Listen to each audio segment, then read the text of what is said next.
All right, people. UFC 298 is this weekend. In the main event, I'm going to be going with Alexander Volkanovski. And this one was really, really hard for me to pick, right? Early on, and if you check some of my older videos I made, I was leaning Ilia Topuria for a majority of the time once the fight was announced. But under further reconsideration, I'm going with Alexander Volkanovski to beat Ilia Topuria come Saturday. Now, why do I pick Alexander Volkanovski, right? It makes sense to go with Ilia Topuria, right? The younger fighter, the healthier fighter, the fighter that hasn't just been knocked out, right? There's a lot of things going against Alexander Volkanovski in this matchup, but the one thing I think he will have an advantage over Ilia Topuria is the fight IQ, right? Alexander Volkanovski's probably got one of the best fight IQs in the history of the UFC.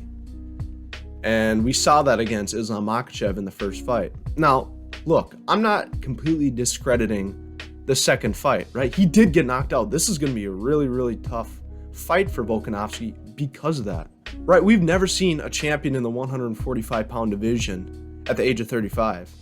And not only that, Volkanovski's coming off a brutal knockout loss to Islam Makhachev last October.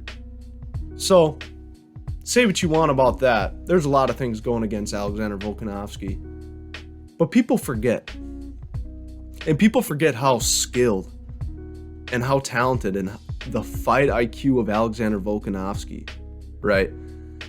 Use this as an example. Yair Rodriguez had just came off a win over Josh Emmett, which he submitted him in the second round. And there was a lot of people saying that, well, I get Volkanovski's getting up there in age, and we could potentially see someone who could push through and beat Alexander Volkanovski. It could be Yair Rodriguez. What does he do? Goes out there and completely demolishes Yair Rodriguez. Now, the striking was close. Yair Rodriguez is one of the best strikers in the UFC, regardless of weight class. And even still, Volkanovski found a way to beat Yair Rodriguez. And then last time out, Ilia Topuria beats Josh Emmett. Takes him to a decision, but basically 50-44s him, 50-43. Beats him 5 rounds to nothing. And beat his ass. And Volkanovski, right, will be going against a lot of odds in this matchup. Ilia Topuria completely steamrolled Josh Emmett, and I remember that fight. And I look back on that fight and thinking to myself, well, Volkanovski's going to clearly beat Ilia Topuria, right? If you can't finish Josh Emmett in the way that you were beating him up, I don't think you can beat Volkanovski. But then the script flipped once Volkanovski took that fight with Islam Makhachev on short notice, was not in shape, and gets knocked out in the first round. Now you may be saying, well, if Islam could do that, I'm sure Ilia could do that. Maybe. Just maybe. And people like to just assume that Islam Makhachev fight was on full camp. Even though it wasn't, right? It wasn't a full camp. And that knockout loss will hurt him in this fight. We won't see the same Volkanovski that we saw, the last couple fights. But I still trust Volkanovski at this point in time. Right? I just trust Volkanovski at this point in his career more than I do Ilia Topuria, right? And Ilia Topuria, this entire time since the fight's been announced, he's been acting like the champion, and this could be one of the biggest humbling moments of his life if he does lose to Alexander Volkanovski. You gotta think, Volkanovski has done this to many, many opponents before, humbling them, thinking they can just go in there and beat Volkanovski just because he's not this huge mega name. He doesn't talk trash. He's really tiny, I should say. Not really small, but he's tiny, as in stature-wise. And Ilia Topuria is going to think he's just going to go in there and just completely dominate Volkanovski and probably knock him out. Well, that could happen, right? But I just don't think so. Not so fast, buddy. It just ain't going to happen like that, right? This is Alexander Volkanovski we're talking about. This isn't just your typical middle-of-the-pack champion that, he probably could lose his next fight, and we probably expect it. But this is Alexander Volkanovski, people, right? And I don't think many people that are picking against Volkanovski are taking that into account. They're just taking in, oh, he's 35 and he got knocked out. Okay. Well, so what? Right? That doesn't define the rest of your career, right? And we've seen a lot of fighters where that detriments them, right? Where they take a knockout loss and they just can't recover from it. But Volkanovski is one of the most stubborn, chip on his shoulder fighters in the UFC. You really think he's just going to go out there with no game plan and think that Ilia Topuria is just going to go out there and just knock him out? I don't see it. It could happen though, and that's why I'm fucking nervous. I really am, because I'm a Volkanovski fan, right? He's one of my favorite fighters in the UFC. I got a t-shirt of him right there in that closet right there, but I ain't gonna put it on. Yeah, look, I might be biased in this all, and I've also thought about that, right? I could just be biased thinking, well, Volkanovski's just amazing, and turning a blind eye to all those facts I told you. But I am, and I'm gonna turn a blind eye to it, because you know why?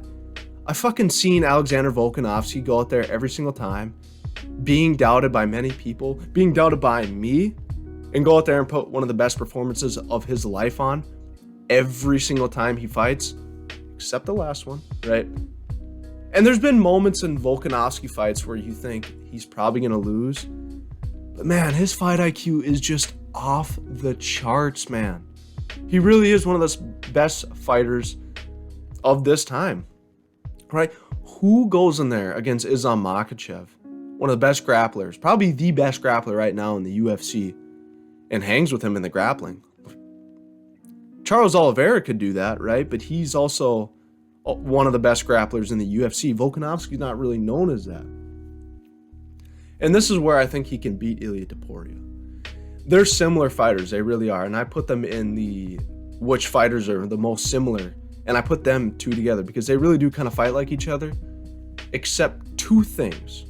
Volkanovski has the kicking game, and it's by a wide margin, right? The wide margin of the kicking game. I think if he can beat up Ilia Topuria's lead leg, if Volkanovski can kick the lead leg of Ilia Topuria, this might be a different story come, the second, the third round, right? What happens to Ilia Topuria if he can't really explode into many of these counters because his front leg is all busted up? Well, I think that's the way he wins. I truly do. I think he beats up the front leg and tags him from the outside, right? Because Ilia's going to look to counter. Hard counter, right? He's going to look to sit down on some shots and try to take Volkanovski's head off. And I'm not discrediting Ilia Topuria's fight IQ, because I think it is pretty good. We saw it in the Josh Emmett fight. He wasn't, overzealous, not trying to run and sprint to the finish, right? He knew what he had to do to beat Josh Emmett, and he did, right? He beat Josh Emmett. But Volkanovski, I think, is just a tier above when it comes to skill and fight IQ. Why it's so even is because of the knockout loss, and he's 35. But if it's always going to be the same, right? If everyone's going to be 35 and everyone's going to come off a knockout loss, you might as well just write them off. They're all done, right? Everyone would be done ever. And it'd be so easy to pick fights. But I just think Volkanovski is the more skilled man. He has better cardio. And his fight IQ is just off the charts, guys. That's really all that you really need to know. I'm sure Volkanovski's plan in this fight, again, chop the lead leg, jab, and I do think he'll try to take him down. I really do. And Ilia Topuria's got really good grappling in his back pocket, and that's something that Volkanovski's going to have to keep in mind. While he's fighting Ilia Topuria, because Ilia Topuria ragdolled Bryce Mitchell on the ground. Like, who does that? No one. Really no one. So give me Alexander Volkanovski by round 3 TKO. If you like this video, please like and subscribe, and comment down some video ideas down below. Till next time,